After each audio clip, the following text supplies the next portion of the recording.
तो जय हिंद साथियों, आप लोग सामने फिर से नए वीडियो में स्वागत है। तो ये वीडियो आप लोग के बहुत इंपॉर्टेंट है। मैंने जब से आप लोग की फॉर्म आई थी तब से आप लोग की प्रोसेस को मैंने शुरू किया था। फॉर्म फिल होते हुए भी आपके फिजिकल, उसके बाद रिटेन, अब रह गई कि आपकी मेडिकल वगैरह डॉक्यूमेंट वेरिफिकेशन, ये सभी चलेगी। तो बस आप लोग से एक रिक्वेस्ट है कि वीडियो को पूरा देखें और लास्ट तक देखें। मेरे चैनल को मत सब्सक्राइब करो यार, कोई जरूरत नहीं, लाइक वगैरह कुछ भी मत करो। बस एक रिक्वेस्ट है कि वीडियो को पूरा देखें। तो मैं आपको फुल कॉन्फिडेंस के साथ बोलता हूं कि आपकी जो इन्फॉर्मेशन दूंगा वो फैक्ट इन्फॉर्मेशन होगा। तो चलिए वीडियो को शुरू करें। इस वीडियो के माध्यम से सीआईएसएफ कांस्टेबल फायरमैन की मेडिकल, अब मैं ये बताने वाला हूं कि आपकी मेडिकल में कितने गुना बुलाएंगे।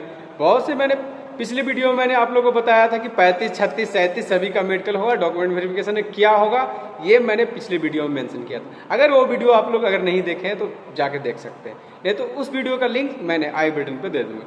तो मान के चले फॉर एग्जांपल आपकी रिजल्ट आ गई और उसमें मैंने साफ मेंशन किया हूँ डॉक्यूमेंट वेरिफिकेशन सभी बताया हूँ, तो उस चीज़ को मैं यहाँ मेंशन नहीं करूँगा, नहीं तो फिर वीडियो बड़ी हो जाएगी। मैं इस वीडियो के माध्यम से ये बताने वाला हूँ कि मेडिकल अब कैसे चलेगी, कितने कैंडिडेट्स को बुलाएंगे, 4 गुना, 3 गुना, 5 गुना, 6 गुना, कितने को बुलाएंगे।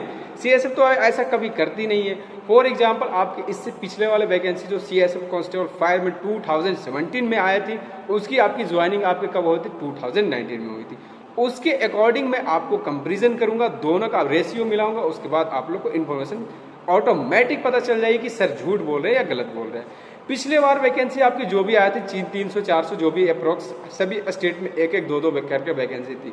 इस बार आप लोग बहुत गुड लक है कि आप लोग की आपकी वैकेंसी बढ़ के 1100 से लेकर 1700 हो गई, काफी बड़ी हो गई वैकेंसी। मान के चलिए 1100 तो बड़ी थी वैकेंसी, सीआईएसएफ के पास 1100 वैकेंसी, ये बहुत बड़ी बात है। उसके बाद भी आपको 1100 से 1700 कर दी गई, ये तो उसके स्क्वायर हो गए।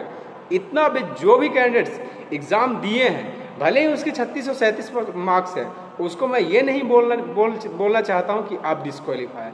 मैं ये उसके साथ बोलना चाहता हूँ कि आप लक्की हो कि आपके टाइम पे वैकेंसी बढ़ गई। ये तो बात वैकेंसी की होगी।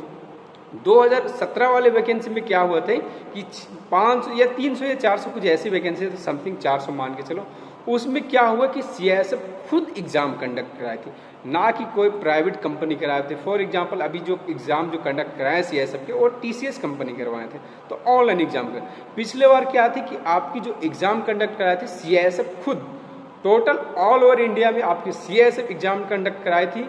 और एग्जाम कंडक्ट होने के बाद क्या है कि आपके एग्जाम की रिजल्ट मान के चलो तो 40 डेज में आए थे, 40 डेज या 42 डेज में एग्जाम की रिजल्ट आई थी। और एग्जाम की रिजल्ट कैसे आई थी, जब टोटल कैंडिडेट्स को सीआईएसएफ ने देखा, तो देखने के बाद उन्हें ऐसा लगा कि जो वैकेंसी मेरा है उससे हमें वैकेंसी को बढ़ानी चाहिए, क्योंकि वो कटअप का रेशियो जो मिला रहे थे ना, वो कटअप का हाई रेशियो मिलाने के बाद भी कैंडिडेट्स कम पड़ रहे थे। कहने का मतलब कि अगर हाई कटअप भी लेके जाते ना तो उसको कटअप बहुत हाई लेके जाना पड़ता, मान के चलो तो 90, 88 लेके जाना पड़ता, तभी वो वैकेंसी के रेशियो में आते। इसीलिए वो सोचा कि इतना हाई कटअप नहीं लेके जाया जाए, कटअप की थोड़ी सी कम और वैकेंसी को बढ़ा दिया जाए, इस चीज़ का मेंशन किया उन्होंने। तो मैं आप लोग से ये बताना चाहता हूँ कि पिछले बार आपकी वैकेंसी बढ़ा दी गई थी और सीआईएसएफ खुद एग्जाम कंडक्ट कराई थी, और वैकेंसी बढ़ाने के बाद जितने का रिजल्ट दिया था, फॉर एग्जांपल 600 कुछ का रिजल्ट दिया था, 700 कुछ का, उसी सभी का मेडिकल हुआ था।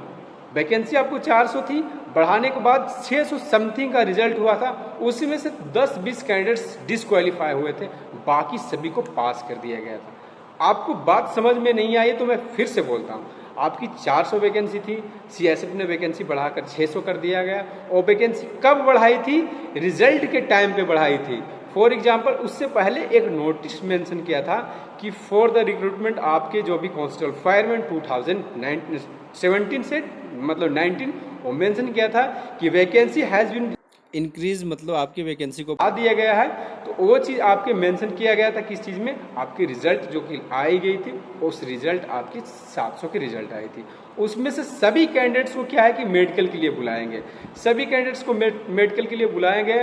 उसमें से कुछ कैंडिडेट तो ऐसा है कि मेडिकल में फिक्स है कि फेल होते ही होते हैं। अगर मेडिकल में अगर फेल नहीं होंगे तो डिपार्टमेंट पे आपके एक्शन हो जाएंगे कि आपके जितने वैकेंसी का आपने रिजल्ट दिया उसमें सभी को कैसे आपने मेडिकल में पास कर दिया। उसमें से एक कैंडिडेट्स भी मतलब मेडिकल को छांटने लायक नहीं था, इसलिए मेडिकल की वो मतलब रूल है, गाइडलाइंस है कि उसमें आपके मेडिकल में फेल। इस बार भी फायरमैन की तो मान के इसका तो प्रोसेस ही अलग है। तो इसमें मैं ये बताना चाहता हूँ कि जो अभी जो रिजल्ट आई है 35-36 पे जिनका भी रिजल्ट हुआ, डॉक्यूमेंट वेरिफिकेशन के लिए बुलाए हैं, अगर डॉक्यूमेंट वेरिफिकेशन के दिन ही अगर एक दिन के बाद अगर मेडिकल होते तो भैया मान के चलो कि आपकी मेडिकल में बहुत भीड़ होने वाली है। ये मत समझो कि 1700 वैकेंसी है तो आपको 1700 कैंडिडेट से बुलाएंगे, 2000 बुलाएंगे, इससे नहीं। 1700 आपके वैकेंसी है तो कम से कम तो 10,000 कैंडिडेट्स आपके मेडिकल में आएंगे, 10,000 ये मान के चलिए। 10,000 से अप्रोक्स ही आ सकते हैं, मेरे हिसाब से ज़्यादा ही आएंगे, कम से कम 15,000 तक आएंगे।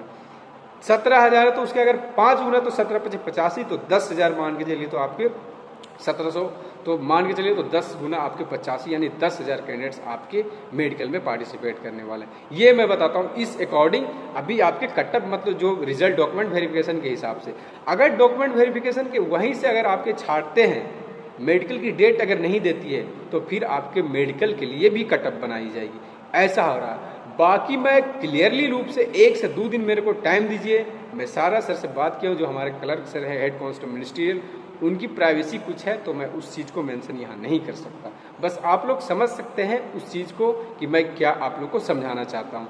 इस बार भैया आप लोग की भीड़ होने वाली है, इसलिए भीड़ होने वाली है कि आपकी जो एग्ज़ाम कंडक्ट कराई गई है वो CISF नहीं कराई गई है, एक प्राइवेट कंपनी कराई गई।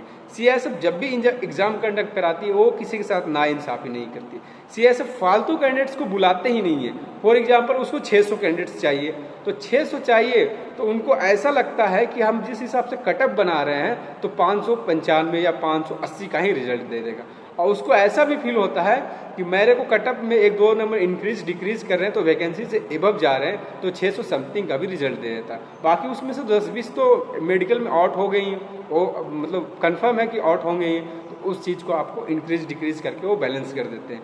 तो ऐसा काम करते हैं CISF। लेकिन इस बार जो TCS कंपनी ने एग्ज़ाम कंडक्ट कराया है वो 35 मतलब जो कि आपकी पासिंग मार्क्स है आपके 33.33 जो आपके पासिंग मार्क्स है 100 की, उससे एक्स्ट्रा मतलब एवब जो भी मार्क्स है 34, 35, 36 इसके ऊपर जितना भी मार्क्स है सभी कैंडिडेट्स को डॉक्यूमेंट्स के लिए बुलाया लिया गया।